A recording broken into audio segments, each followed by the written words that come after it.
ujeediin magaalada marka waaye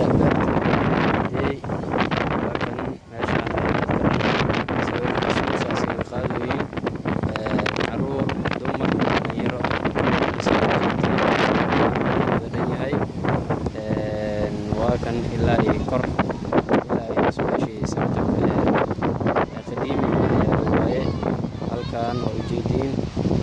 wiilasha taagan dhalinyarta sawiro xusuus ah munaasabadda ciidul fitriga awgeed la isaga qaadayaa sawiro xusuus ah wiilashaas ay saaran yihiin halkaana ujeedaan maanta waa maalinta saddexaad ee ciidda koley tabo shalay iyo daraad waa